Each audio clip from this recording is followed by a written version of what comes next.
Standard 8 के तालिब इल्मों, आज फिर मैं आपसे मुखातिब हूँ और आज मैं अज़दाद चंद ऐसे लफ्ज़ बताऊँगा जिनके ज़िद आपको लिखने हैं। चंद अल्फाज आपके सामने आएंगे, उनके अज़दाद आपको लिखने होंगे।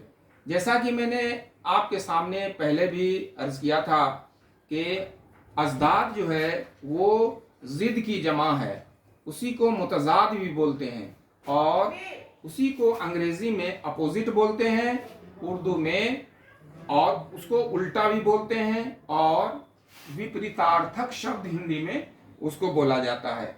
तो चंद ऐसे अल्फाज जिसका हम यहाँ पर जिक्र कर रहे हैं, आप कोशिश कीजिएगा कि इन अल्फाज को हम खुद से बनाएं, फिर हम आपको हिंट्स देंगे और चंद अल्फाज जो आप अपनी किताबों से भी नकल करेंगे और उसके बाद उसके अज़दाद आप लिखने की कोशिश करेंगे।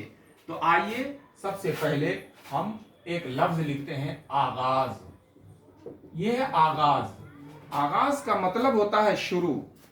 आगाज़ का अगर ज़िद हमको लिखना है, आगाज़ की जगह पर अगर हम ख़त्म लिख देंगे तो ये गलत हो जाएगा। इसलिए आगाज़ का जो एप्रोप्रिएट लफ्ज़ होता है, जो मुनासिब लफ्ज़ होगा, उसी लफ्ज़ का जब तक कि हम इस्तेमाल नहीं करेंगे तब तक कि वो ज़िद हमारा सही नहीं होगा। तो आगाज़ का मतलब होता है शुरू। उसका उल्टा अगर हम लिखेंगे यहाँ पर अंजाम। अंजाम माने होता है वो खत्म हो जाना। इब्तदा, यहाँ इब्तदा है, इब्तदा। इब्तदा का मतलब भी होता है शुरू। क्या होता है? शुरू। और इसको भी अगर हम खत्म लिख देंगे तो फिर ये गलत हो जाएगा। तो इब्तदा का इंतहा क्या होगा? इब्तदा का इंतहा। अव्वल, अव्वल का मतलब भी होता है शुरू। क्या होता है? शुरू होता है। और पहला होता है। अव्वल का मतलब पहला, अव्वल का मतलब शुरू। तो उसका मतलब हम अव्वल का आखिर लिखेंगे, आखिर। इसी तरह से लफ्ज आएगा जन्नत। जन्नत का क्या लिखेंगे? जहन्नम लिखेंगे या दोज़ख लिखेंगे। ये इस तरह से हम जन्नत या दोज़ख लिखेंगे तो हमारा ये क्या हो जाएगा? ये लफ्ज ज़िद के तौर पर मुकम्मल हो जाएगा, जन्नत। उसके बाद जो हम अगर यहाँ पर लिखेंगे कि ईमान, ईमान, कोई आदमी ईमान रखता है तो कोई आदमी कुफ्र करता है। तो ईमान का क्या हो गया? कुफ्र। ईमान का ज़िद कुफ्र हो गया। तो इसी तरह से हम और लफ्ज़ों को लिख सकते हैं, जैसे खादिम। खादिम माने, खादिम माने होता है नौकर, गुलाम। खादिम का ज़िद मखदूम होगा। क्या होगा? मखदूम। तो इस तरह से खादिम का ज़िद हम मखदूम लिखेंगे। अब जैसे खालिक है, खालिक, खालिक माने पैदा करने वाला, बनाने वाला।